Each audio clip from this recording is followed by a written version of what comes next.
Salut! Aujourd'hui, nous allons parler d'un composant essentiel en électronique. Il s'agit des LED.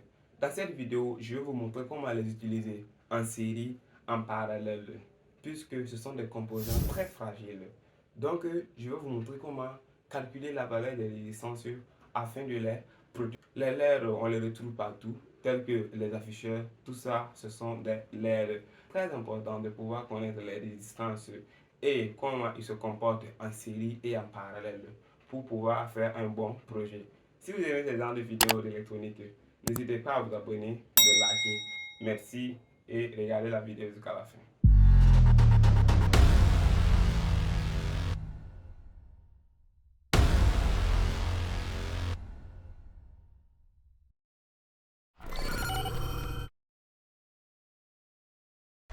Avant de commencer, il faut connaître les caractéristiques de la LED, c'est-à-dire les tensions et les courants qui vont nous permettre de piloter la LED correctement sans la détruire. Ici, nous avons les valeurs maximum à ne pas dépasser.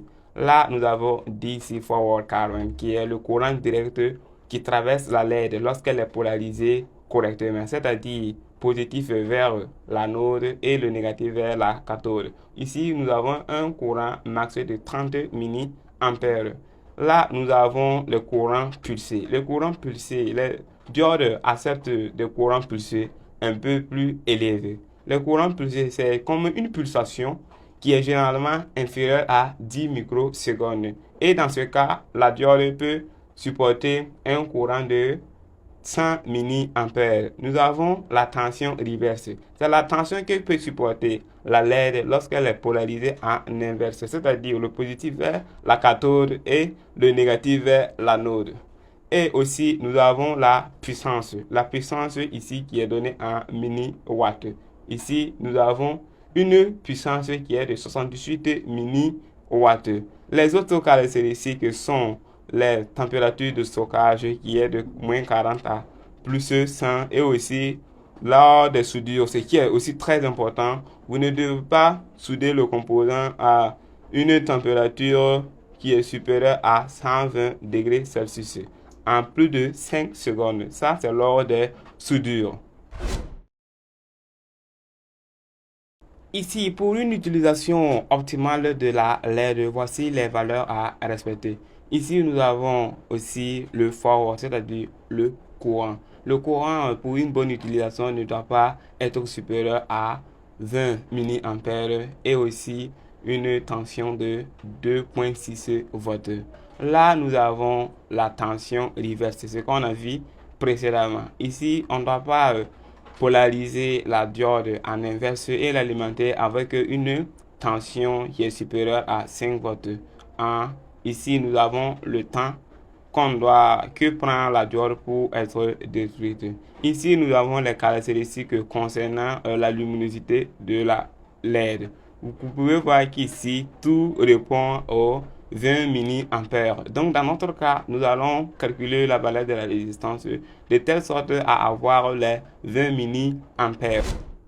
Je tenais aussi à vous dire que la tension d'alimentation des LED dépend aussi de leur couleur.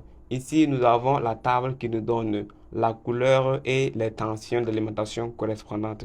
Nous avons la LED blanche qui prend 3 à 5 volts, ainsi de suite jusqu'à la LED la plus faible qui est de 1,9 volts. Il s'agit des LED infrarouges. Il est très important d'utiliser ce tableau lors des réalisations ou lors des expériences avec les LED.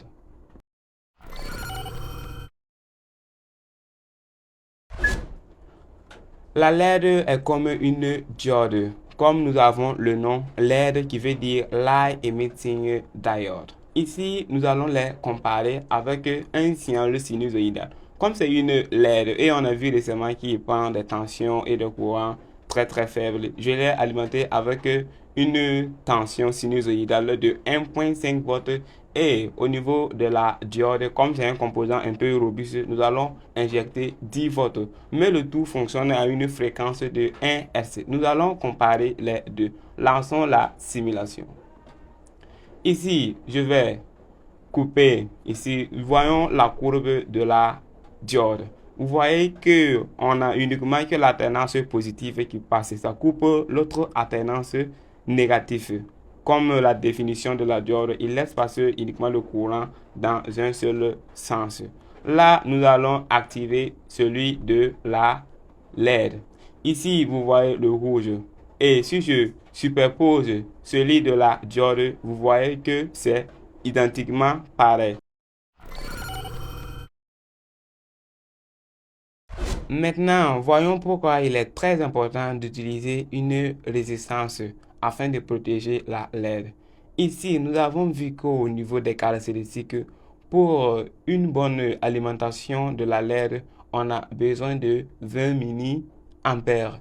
Mais là, sans résistance, nous allons activer le circuit. Si on ferme le circuit, on voit ici un courant de 24,37 milliampères, ce qui n'est pas normal. On doit avoir un courant inférieur à 20 milliampères ou bien 20 milliampères. Là, maintenant, nous allons mettre une résistance afin de diminuer l'intensité du courant. Si on le fait comme ça, donc dans la vie réelle, la LED va se détruire. La LED sera détruite.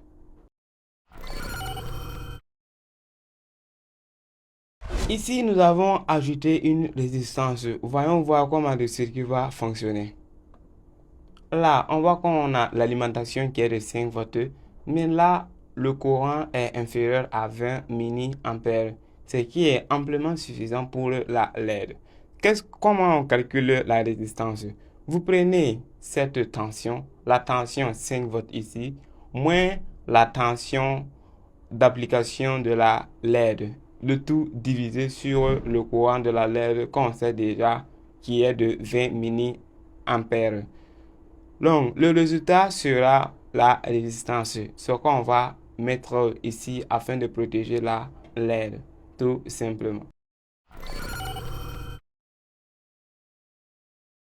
Maintenant, analysons le fonctionnement de la LED lorsqu'elle est branchée en série avec une autre LED, c'est-à-dire deux LED branchées en série. Ici, nous voyons que nous avons pratiquement le même circuit. Ici, nous avons la tension qui est de 5 volts. Là, il y a une loi qui est la loi des mailles, très simple. Là, nous aurons une tension des LED qui seront additionnées. Là, pour calculer la résistance, il nous faut le V, c'est-à-dire nos 5 volts, moins la somme des tensions d'alimentation des LED. Ici, nous avons une LED rouge, la tension de la LED. Donc, comme on a deux LED, il nous faut deux fois la tension d'alimentation des LED, si les LED sont identiques normalement. Et il y a un problème qui se pose. Si la tension des LED ici est supérieure à la tension d'alimentation, donc nous ne pourrons pas alimenter le circuit. Donc il vous faut une tension d'alimentation supérieure à la charge pour l'alimenter. Là, vous voyez qu'on a un courant très faible de 8,06 milliampères. Pour régler ce problème, je vais augmenter la tension. Je le mets à une tension de 10 volts. Voyons maintenant qu'on a un courant de 19,99 milliampères sensiblement égal à 20 milliampères qui alimente les LED. Comme les LED sont en série, c'est le même courant qui va traverser toutes ces LED, tous ces LED et revenir au niveau de la masse. Donc, nous avons vu comment ça fonctionnait. Pour calculer la résistance, nous prenons donc V, le 10 volts moins 2 fois la tension des LED, ce qui est de 8,30 volts. C'est la tension prise aux bornes des deux LED, c'est-à-dire la tension qui est aux bornes des LED, divisée par le courant. Comme c'est le même courant, nous prenons tout simplement divisé par 20 milliampères. Nous allons voir là où il faut doubler le courant.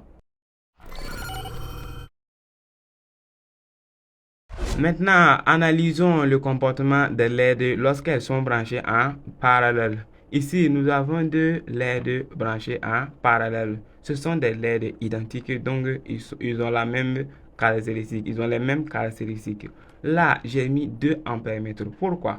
Comme nous avons 2 LED en parallèle, le courant ici sera divisé. Ça, c'est l'ampère-mètre. Ça aussi, ce sont les ampères-mètres. Et le V, là, c'est le voltmètre.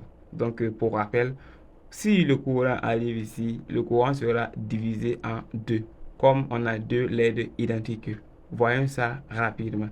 Si je fais la simulation ici, on voit ici que nous avons au départ un courant de 40,47 mA. Mais là, vous allez voir que chaque LED tire 20,23 mA et l'autre aussi 20,23 mA. Pour des raisons de sécurité, je vais ajouter la résistance afin d'avoir quelque chose qui est inférieur à 20 mA. Là, vous voyez que malgré que j'ai changé la valeur de la résistance ici, nous avons toujours donc cette intensité divisée par 2. Vous avez vu que la division est identique, vu qu'on a 2 LED identiques. Ils ont les mêmes caractéristiques. Là, la formule de la résistance change. Comme elles sont en parallèle, les 5 volts seront suffisants pour les alimenter. Là, pour calculer la valeur de la résistance, on prend le V qui est toujours les 5 volts, moins VD. Ici, comme elles sont en parallèle, on a besoin d'une seule tension de diode. Là, on va prendre les 4,04 volts divisé maintenant par 2 fois l'intensité. Vu qu'elles sont en parallèle, donc nous aurons des intensités différentes. C'est-à-dire que le courant sera divisé en 2. Là maintenant. Et l'avantage de ça est que si un des LED se détériore, l'autre LED va fonctionner. C'est pas comme au niveau des LED branchés en série.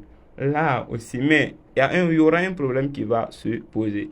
Nous avons déjà calculé la résistance ici qui est de 20 ohms pour avoir 19,30 mA. Mais si une diode se détériore, nous aurons une forte courant.